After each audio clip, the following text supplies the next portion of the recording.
I think the party needs to concede, retire, enjoy the rest of your life. What is about this? Let them be this gerontocracy seems like it's intractable. Why not have an AOC and a Jasmine Crockett who, quite frankly, are never scared? Never. Of Donald Trump or communicate Republicans. with regular people about regular things. I mean, AOC and Jasmine Crockett are probably two of their best communicators. We need messengers to make sure that people are paying attention to all these hearings on Capitol Hill, to communicate to voters. I don't agree with what Bernie Sanders said, that we've abandoned the working class people. No. We actually are the party of working class people. It's a new day in America, folks, where you have someone like Joyanne Reid on MSNBC criticizing the Democratic Party. Hear, hear. Now, of course, this has to do with the Democratic leadership, in this case in the House, refusing to kind of step aside and allow for younger members of Congress to take the reins, to serve in leadership roles. And to be more specific, this week we learned that while AOC, Representative Alexandria Ocasio-Cortez, was trying to win a leadership role in the House Oversight Committee, Nancy Pelosi was behind the scenes whipping up votes against her to ensure that a more moderate Democrat, Representative Gerry Connolly, who's 74 years old and is currently suffering from cancer, would be named the leader, Democratic leader of this committee instead. And so I'm real curious to get your thoughts, Waz, because for the most part, I mean, I agreed with what, Joy Reid was saying, and I don't agree with her often these days.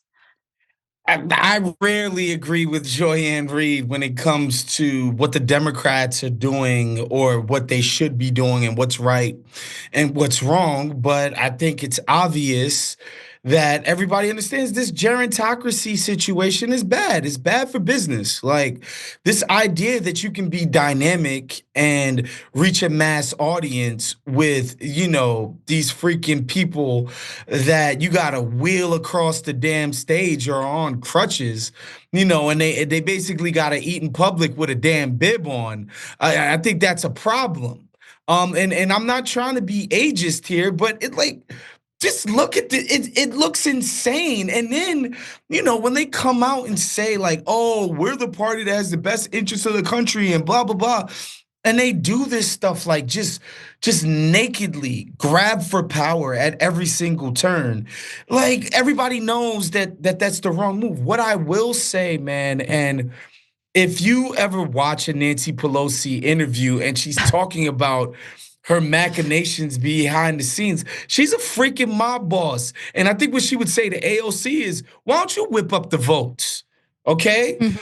You don't have the power, so shut up. You got to take the power. Basically, they're saying, you got to kill us yourselves at the ballot box. You got to have more progressives in the caucus so that, these freaking corporate, moderate, centrist, whatever euphemism we want to call these Democrats, so that we can actually defeat them. That's such a great point, Waz, because so far AOC has tried the approach of cozying up to people like Nancy Pelosi, calling her mama bear, complimenting her. She came in, she got voted into Congress to fight the Democratic establishment. And in the very beginning, she did. But she caved to them pretty quickly. And look, I can imagine how uncomfortable it is to find yourself in a workplace that's incredibly hostile toward you. But that's what you got voted in for. And so no one is going to hand her a leadership position, because right now, the standard operating procedure for the Democratic Party in Congress is we have protocols. Seniority is the number one priority. You have to pay your dues and you have to wait your turn. And understand that's all about their own sense of entitlement. It's not about what is best for constituents, what is best in terms of securing policy wins that Democrats purport to want to pass. It's all about this person's waited their turn. It reminds me of what happened with Hillary Clinton in the 2016 election. Yeah. Right? All of the games that were being played during that Democratic primary, not to ensure that the best possible candidate was going to run against Donald Trump, but to ensure that someone who was really rising, skyrocketing in popularity at the time, of course, Senator Bernie Sanders, wouldn't have a chance.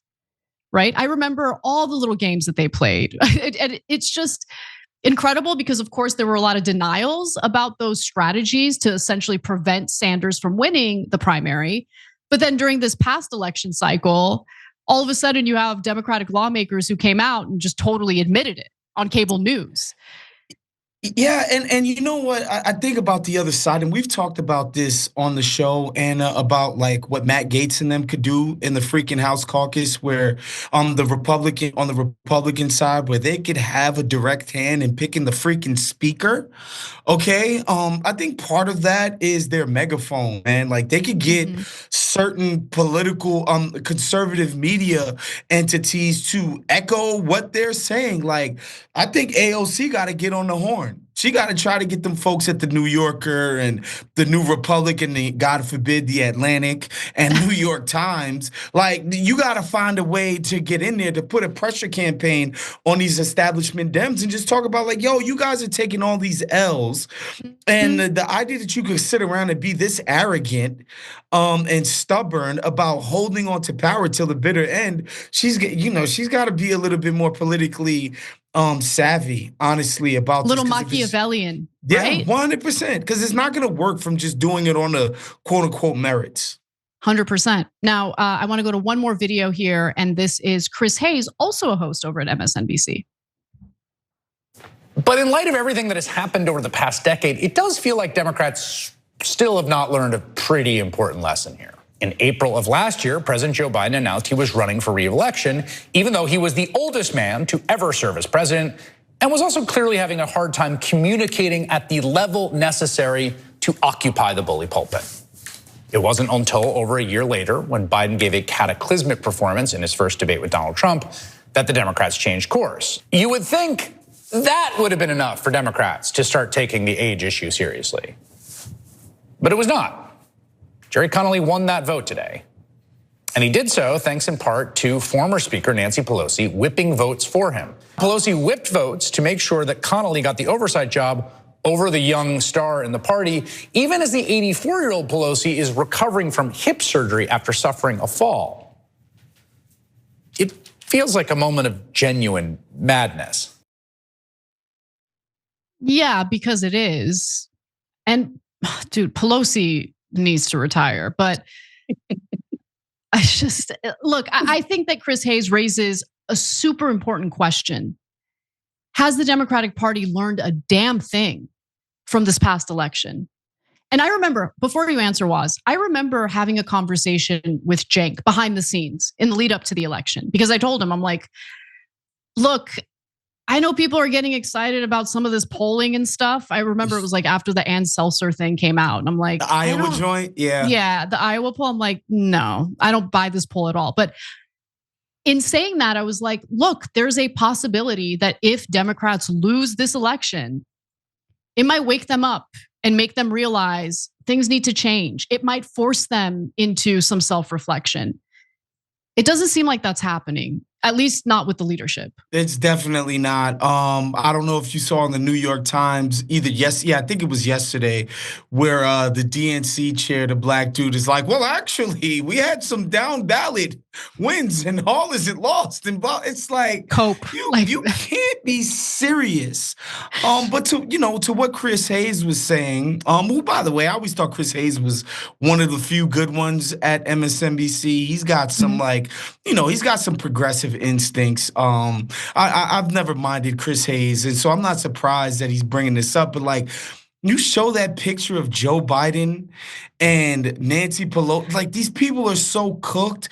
And what I love too about this is AOC, I think, is very illustrative of what's going on politically these days. I think these chart-wielding quants in the Democratic Party, they want to show you their chart and be like, well, actually, blah, blah, blah, blah, blah, blah, blah. And when AOC held the Q&A, when she was like, hey, why did you guys vote for me and Donald Trump? Basically, what she got back is like, we believe you guys believe what you're saying. We think you're a genuine person. We may not agree with you on every single subject that you're passionate about, but we really believe these are things that you hold true and dear. and you're not some corporate shill, and we love you for that. Like, nobody's like, oh, I can't, this issue doesn't poll well, and blah. It's like, no, like, I don't need to be 95% in lockstep with the candidate that I vote for, but I would like to vote for a candidate who I think is a genuine, real human being and not an empty suit. Yes. And like, who's ever even heard of this Connolly guy? I mean, Jesus. So true. No, that's such a great point. And look, you can't ignore the fact that one of the weaknesses of Kamala Harris, especially up against Donald Trump, was the lack of authenticity. And love him or hate him, Donald Trump is authentic, okay? Like real authentic. I mean, the guy can't stop himself from talking and saying things that sometimes get him into a lot of trouble. But just the other day with the TikTok, and he said he reversed roles. He was like, yo, my son told me I was blowing up on TikTok. I'm like, hey, maybe this thing should stay around. He's just like, look, there's something admirable about that transparency, because we're so used to politicians lying to us that when you have a politician just give it to you straight, even when they're like super self-interested and are making decisions based on themselves, right? It's like, all right, at least he's being honest. At least he's authentic. And with Kamala Harris, it was the same stump speech over and over again. She just gave it again.